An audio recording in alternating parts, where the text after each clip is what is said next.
नमस्कार, मैं जितेंद्र चतुर्वेदी। मतांतर में आप लोगों का स्वागत है।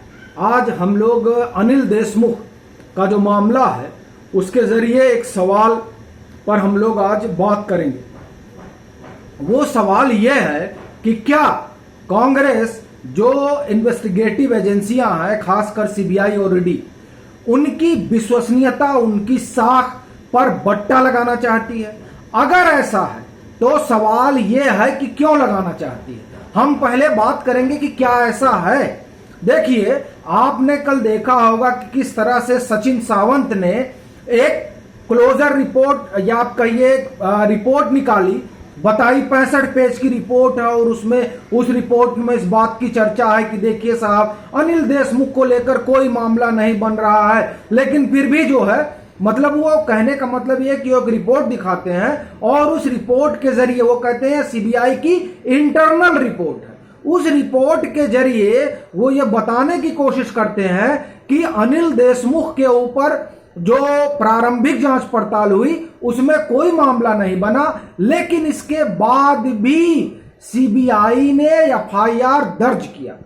ये वो कहना चाहते हैं। जब आप इस तरह की रिपोर्ट साझा करते हैं तो उसका सीधा मतलब यही होता है। हालांकि बाद में सीबीआई ने खुद उसको डिनाई किया कि नहीं, ऐसी कोई रिपोर्ट नहीं बनी है, और फिर वो पूरा उस घटनाक्रम को बताती है जो संभवतः कांग्रेस भूल गई, सचिन सावंत भूल गए, एनसीपी भूल गई और संजय राउत भी भूल गए। वो ये कि परमवीर सिंह ने बाकायदे पत्र लिखकर, लंबी चौड़ी चिट्ठी लिखकर यह आरोप लगाया था वसूली सरकार पर और वसूली पूर्व गृह मंत्री पर, अनिल देशमुख पर यह आरोप लगा। और उसके बाद वो पहुंचे सुप्रीम कोर्ट। सुप्रीम कोर्ट ने कहा कि आप जाइए Mumbai high court, Mumbai high court में आप रेमेडी तलाशिए, और मुंबई हाई कोर्ट ने सीबीआई इंक्वायरी का आदेश दिया। सीबीआई से कहा कि आप देखिए, आपको कुछ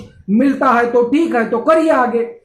तब जाकर ये एफआईआर दर्ज हुआ। अब ये जो एफआईआर दर्ज हुआ, इस एफआईआर को सचिन सावंत और कांग्रेस और एनसीपी और आप शिवसेना, ये तमाम लोग ये कहकर खारिज करना चाहते हैं कि दरअसल देखिए, हमने एक रिपोर्ट निकलवाई है, मतलब लीक हुई है, वो लीक हुई है, और उस लीक से ये बात समझ में आ रही है कि अनिल देशमुख के खिलाफ कोई इनको जो है प्राइमा फेसी एविडेंस नहीं मिला, लेकिन राजनीति से प्रेरित होकर इनके ऊपर एफआईआर किया गया।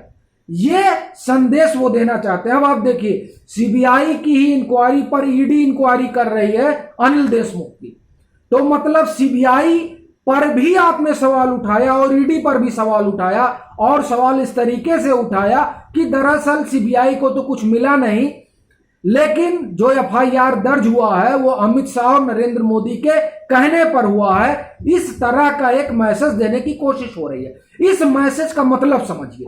इस मैसेज का मतलब यह हो गया कि अभी तक जितने मामलों की जांच पड़ताल हो रही है, वो जांच पड़ताल पॉलिटिकल है, वो जांच पड़ताल विपक्ष के खिलाफ सरकार का एक षड्यंत्र है, वो जांच पड़ताल विपक्ष को बदनाम करने की एक साजिश है। वो ये संदेश देना चाहते हैं, और ईडी और सीबीआई जो इनके काले कारनामों को एक्सपोज करने में लगी हुई है, उसकी विश्वसनीयता को संदेह के घेरे में लाकर ये जनता में संदेश देना चाहते हैं कि साहब देखिए, हम तो बड़े ईमानदार आदमी हैं, लेकिन ये जो मौजूदा नरेंद्र मोदी की सरकार है, ये हम जैसे ईमानदार लोगों को, मतलब ईमानदार नेताओं को फंसाने की कोशिश कर रही है। अब उन ईमानदार नेताओं में जिनका जिनका नाम है, जिनके जिनके ऊपर सीबीआई और ईडी का शिकंजा है, मैं उन लोगों को एक एक करके नाम लेंगे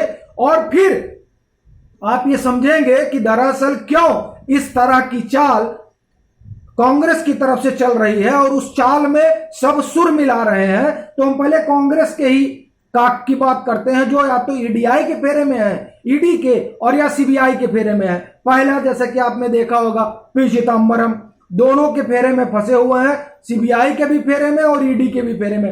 रॉबर्ट वाड्रा कम से कम सैकड़ों बार रॉबर्ट वाड्रा को ईडी बुला चुकी होगी। रॉबर्ट वाड्रा कौन है मुझे बताने की आपको जरूरत नहीं है। नेशनल हेराल्ड का केस आप देखिए, जिसमें राहुल गांधी भी हैं और सोनिया गांधी भी हैं, यह भी ईडी देख रही है। अब उसके बाद में आप देखिए एनसीपी, जिसको भाजपा नेशनल करप्ट पार्टी कहा करती है, शरद पवार, प्रफुल्ल पटेल, अनिल देशमुख, एकनाथ खड़से, छगन भुजबल, ये तमाम नाम है। शिवसेना में आइए, अनिल परब को अभी ईडी ने नोटिस भेजा है। संजय राउत की पत्नी से संभवतः किसी मामले में जो है ईडी ने पूछताछ की, वह संबंध दिया, अब नोटिस भेजा, ये आप देखिए। फिर आप देखिए अहमद पटेल के परिवार के कई लोग हैं जो ईडी के फेरे में फंसे हैं, इनकम टैक्स के भी फेरे में फंसे, लेकिन अभी हम बात ईडी और सीबीआई की कर रहे हैं। भूपेंद्र सिंह हुड्डा, कैप्टन साहब के परिवार के भी लोग हैं। ये हम आपको सिर्फ बात बता रहे हैं महाअघाड़ी जो आप कहिए, या कांग्रेस, एनसीपी और शिवसेना, इन लोगों के ऊपर जो इन लोगों ने, आप ये कहिए कि इनके ऊपर जो आरोप लगे, उन आरोपों की जांच पड़ताल में जो ईडी हो या सीबीआई हो, जो उनको हाथ लगा दस्तावेज, उस दस्तावेज के आधार पर जो एक केस फ्रेम हुआ और जिसमें मामले चल रहे हैं, कई जगह लंबित हैं, जो भी चीजें चल रही हैं, लेकिन उन आरोपों के तहत इन लोगों को जो सम्मन किया गया, इन लोगों से जो पूछताछ हो रही है, इन लोगों पर जो केस चल रहा है, उसको लेकर कांग्रेस और उनके सहयोगी दल ये परसेप्शन गढ़ना चाह रहे हैं कि देखिए अनिल देशमुख वाले मामले में, देखिए अनिल देशमुख वाले मामले में जो इन लोगों ने वो रिपोर्ट दिखाई है, जो इंटरनल कह रहे हैं, उसको सीबीआई खारिज कर रही है। मतलब एक फर्जी रिपोर्ट बनाई गई, इसका यही मतलब होगा कि एक फर्जी रिपोर्ट बनाई गई और उस रिपोर्ट के जरिए ये संदेश देने की कोशिश की गई कि देखिए किस तरह की पॉलिटिकल कॉन्स्पिरेसी नरेंद्र मोदी और अमित शाह विपक्ष को लेकर कर रहे हैं, ताकि विपक्ष पर जो भ्रष्टाचार का आरोप लगा हुआ है, आकंठ भ्रष्टाचार में डूबे होने के आरोप में फंसे हुए विपक्ष को इस आप एक समझिए एक चाल के जरिए वहां से बाहर निकाल लिया जाए। आप देखिए सबको ईडी बुला रही है, बंगाल से लेकर और कन्याकुमारी तक सबको ईडी और सीबीआई बुला रही है। पूरा विपक्ष इसलिए हलकान है क्योंकि उन्होंने जो बोया है उसको अब काटना पड़ रहा है और वो काटना नहीं चाहते। उनको पता है कि सिर्फ एक चीज है जिस चीज ने उनको डुबा दिया है, वो है उनकी साख, उनका भ्रष्टाचार।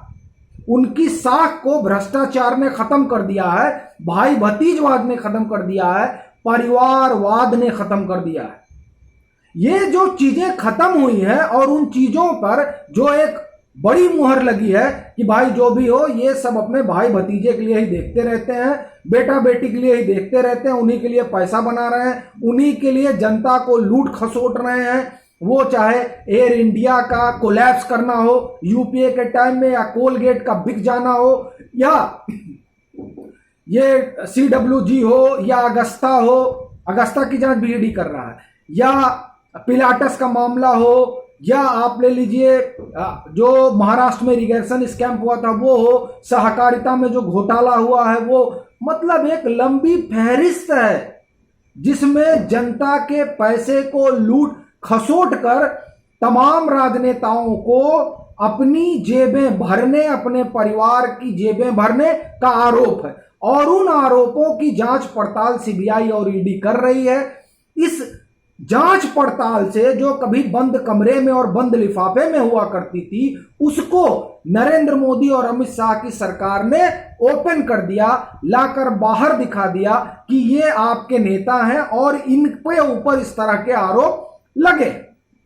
इन आरोपों ने उनके जनाधार में डेंट लगा दिया और पूरे हिंदुस्तान में सिर्फ एक नेता बनकर उभरा जिसकी साख को लेकर कोई सवाल नहीं खड़ा कर सकता, वो है नरेंद्र मोदी। ये जो बात हुई है, इस बात ने विपक्ष के अंदर कुलबुलाहट पैदा कर दी है, अकुलाहट पैदा कर दी है। और उस अकुलाहट और कुलबुलाहट में तरह तरह के हथकंडे अपनाए जाते हैं ताकि जो दाग लगे हैं अपने ऊपर उनको धोया जा सके, और उसको धोने के लिए हर तरह की कोशिश होती है, फिर चाहे वो सही हो या गलत। अब ये जो अनिल देशमुख वाले मामले में चीजें बाहर आई और जिस तरह सीबीआई ने खारिज किया, उससे एक चीज तो स्पष्ट है कि ये कोशिश है कि किसी ना किसी तरीके से सीबीआई और ईडी के बारे में ये संदेश दिया जाए कि ये पॉलिटिकल टूल बन गए हैं और उस टूल के तहत तमाम जो विपक्ष के नेता हैं उनको फंसा रहे हैं या उनको फंसाया जा रहा है। इस तरह का परसेप्शन गढ़ने की कोशिश कांग्रेस और तमाम जो उनके सहयोगी हैं वो कर रहे हैं। अनिल देशमुख वाले प्रकरण से ये बात सामने आती है। चलते चलते आपसे इतना कहेंगे कि अगर आपको नोटिफिकेशन ना मिल रहा हो तो कृपया उसको एक बार बताएं, और मतांतर टेलीग्राम पर भी है, आप जाएं और वहां मतांतर से जुड़ें, ताकि अगर कोई नोटिफिकेशन ना मिलने वाली जो समस्या रहती है उससे हम भी निजात पाए और आप भी निजात पाए। तो आप एक बार टेलीग्राम, डिस्क्रिप्शन में टेलीग्राम का लिंक है, आप वहां जाइए और उससे जुड़िए। चलते हैं, फिर मिलेंगे, तब तक के लिए राम राम।